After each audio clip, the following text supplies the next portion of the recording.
Okay, parents, thank you for viewing this Mega Lunch video. We're going to kind of go through a question and answer format, very similar to what we did earlier this week, but we wanted to put this out on the website for each parent to look at and to view and see if they have any questions. At the end of this presentation or video, we'll put some contact information up in case you have any questions concerning Mega Lunch. Well, we were looking, and I've been here at Dobie for 9 years, and a lot of times I hear students say that they can't go to tutoring or stay after school to make up work or retest or get the help that they need due to after school responsibilities, whether that be being involved in extracurricular activities, which more than 2/3 of our students are here at Dobie. They have at-home responsibilities, whether that means a job that happens after school, or whether they have to be home to get their little brother or their little sister off the bus when they come home. Whatever the case may be, we heard a lot of that over the years, or I've heard a lot of that over the years. So we sat down and we thought about how can we build into the school day opportunities in which our students can get tutoring, can get the extra help that they need, get prepared for state assessments, make up work, make up exams if they miss them, or retest if they fail an exam. And so we really sat down and we said there has to be another way, and the way we came up with to do this, to build it into the school day, is Mega Lunch. So we're going to talk a little bit about the logistics of it. As we began to research this idea of one lunch period for the entire school, of course, we did a lot of research. It's very popular out on the East Coast, the Northeast Coast, Boston, Philadelphia, New Jersey, those areas. A lot of the high schools, the large high schools, incorporate this same concept or idea of one lunch for everyone. We began to research it here in the Houston area, and there were 3 or 4 schools that actually implemented here. We went and visited Huntsville High School that does this Mega Lunch concept. We also talked to Chavez High School as well as Westfield High School. These are all schools that implement this one lunch period for the entire school. So between phone visits and actual visits, watching it with our eyes, seeing how it happened, we kind of came back here, made it, took all the ideas from the other schools and made it really fit what we were trying to do here at Dobie. So that's kind of how we created this concept of Mega Lunch. So what we've done is we've built in a 55-minute block of time between 4th and 5th period. In years past, lunch has always been tied to a class period, and so that meant that a good majority of our students were having split classes. In other words, they would have 25 minutes of class, 25 minutes of lunch, and 25 minutes of class after lunch. That's extremely difficult for students as well as teachers to make this happen. So this Mega Lunch is a standalone period. It's almost like we have 8 periods in the day, and it's a standalone period that's not attached to any class. So there'll be no truancy during this time. There will be no class to skip because Mega Lunch is all together one period. We'll have an A part and a B part. Now that doesn't mean that certain students will do A lunch or B lunch. It's just so that we can split it in half. We'll ring a bell in the middle so that students and teachers understand that we're shifting from A lunch to B lunch. And why that is we're encouraging students to take one half of that lunch, A or B, whichever you choose, for your personal lunch. And the other lunch, we're really encouraging them to get into tutoring, to get that extra help. We'll have focus tutoring after common assessments that our teachers will be sending out invitations to.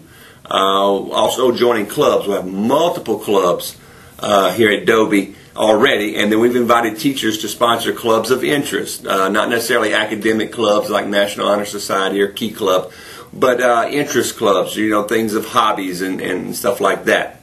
And so those students will have that balance between A and B lunch. Now it's their job, of course, to schedule their time throughout the week and determine when do I need tutoring, when does this teacher offer tutoring. Every teacher in the building will have 3 days in which they offer tutoring.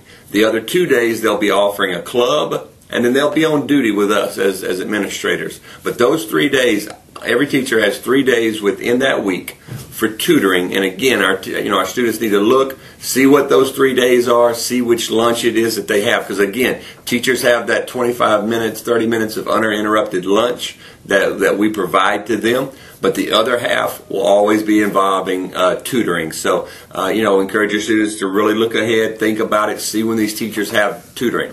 Let's say your student needs world geography tutoring, and it's Wednesday, and their world geography teacher on Wednesday has duty and has lunch, so they're not available. Every content area in math, science, English, and social studies has someone available for tutoring every day, every lunch. So your student needs that world geography tutoring. Their specific world geography teacher is not available. There will be another world geography teacher available that day during that lunch to provide the help that they need. Again, building time within the day so that your students can get the support that they need. Okay, I mentioned earlier the several clubs. A lot of our teachers have a lot of hobbies, a lot of interests. They are recruiting students even this past week to get in there and join their clubs. Let me just read off a list real quick of some of the ones that I've seen that are interesting. Of course, Best Buddies, that's our group of students that work with our special needs students. We have a Cards and Dominoes Club. We have a Fantasy Sports Club. Of course, fantasy football is kicking off right now, and of course it goes into basketball and baseball. Origami, dance, songwriting, Wii Bowling. We'll have bowling tournaments with the Wii station there. Crafts and sewing, fitness clubs, movie clubs, scrapbooking clubs. Scrapbooking's still pretty big. Yoga clubs, again, fitness clubs, and then, of course, all of our academic clubs. So there'll be several options, and we're encouraging students to join multiple clubs, to go in with their friends and enjoy that hobby or that interest and see if it's something that they like to do. Now, of course, let me make sure that I clarify, tutoring and extra help and making up tests and all that is #1 priority with Mega Lunch. We want these students to go in and get that help that they need to ensure that they're successful, to make up those exams if they've missed them so they don't have to do that after school, to retake failed tests. If they failed an exam, district policy says that they can retake an exam. This is the time in which to do that. If they're all caught up and all is well and they're making good grades, then of course we're going to encourage them to be a part of these different clubs. Go check them out, see if it's something that you like. Have that time with your friends and start developing relationships with others, their peers, their students here at school, as well as the teachers. So that's kind of how clubs going to work with tutoring. Again, tutoring and academics is going to be #1 priority during Mega Lunch. All right, they've been going over clubs this entire week during homeroom. Our homeroom teachers have been showing them what clubs there are, when they meet, what day, what room number, what lunch, if it's A or if it's B lunch. So they've been doing all that. There's really no signing up. They just actually show up to the class on that day during that specific time. We've given each student a schedule card for next week when Mega Lunch starts, and it has Tuesday, Wednesday, Thursday, Friday. And so that's 4 columns, and it has 2 rows, and one says A lunch, one says B lunch. And what we've done is asked them to fill out when they're going to take lunch, and then those other 4 spots we've asked them to fill out what are you going to be doing. Are you going to be going to tutoring? What tutoring are you going to? Are you going to Algebra 1? Are you going to English 2? Are you going to U.S. History? Are you going to Aquatic Science? What tutoring you're going to during that time? Or what club are you going to? Are you going to the Card and Domino Club? Are you going to a Luminerdy Club? Or, different, things like that. Fill out that card. So I encourage you to ask your students about that card. See what their card is. See what they're going to be doing next week. This is a great question. Obviously, our cafeteria is very large, one of the largest in the district, largest in the area. However, it will not seat 3,800 students as far as eating purposes go. The hope is that half of our students will take A lunch and the other half will take B lunch, give or take some. But there's still not enough seating. So what we've done is we've opened up two more locations to sell food out of. Our gym hallway has a concession stand, as well as our auditorium hallway has a concession stand. So we'll be selling food out of there. We've opened up basically the entire campus for them to get their food and take it somewhere. They can sit in the cafeteria and eat. They can sit out on the patio and eat. They can go down either of the gym or auditorium hallways. They can go into the academic wings and the academic hallways and sit there and eat. We've got benches that are coming in here in the next few weeks that we'll put that in. If you know your kids like I know some of your kids, they're fine just sitting on the floor hanging out with their plate in their lap. So we're going to kind of open it up, just make sure that there's plenty of room for everyone to have lunch. There will be certain teachers who allow them to bring food into the classroom. We've given that discretion up to each teacher, and they'll be informing the student, yes, you can bring food into my class, or no, I prefer you not bring food into my class. We just ask the students to adhere to the teacher's policy there. Of course, we're asking them to throw the trash away. If you've ever been here, we have a very beautiful campus, and we want to keep it that way. We want to keep it nice and clean. And that means that we have to throw that trash away each and every day. We'll have trash cans set up all over the building, so it'll make it convenient for them to throw their trash wherever they may be. Another great question that came up as we were beginning to discuss this.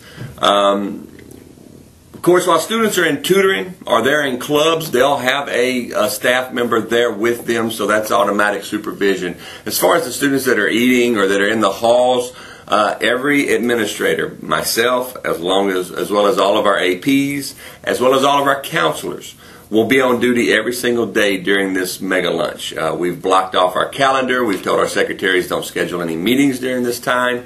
All of us will be out and about during this time, strategically placed in the areas throughout the school.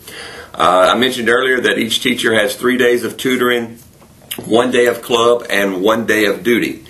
Some teachers chose not to do a club, and they have 2 days of duty. So that allows us to have over 25 teachers out on duty at any given point during Mega Lunch. So between our administrators and our teachers that are scheduled to have duty once a week or twice a week, we will have somewhere between 40 or 50 adults all throughout this building stationed. So there'll be plenty of supervision.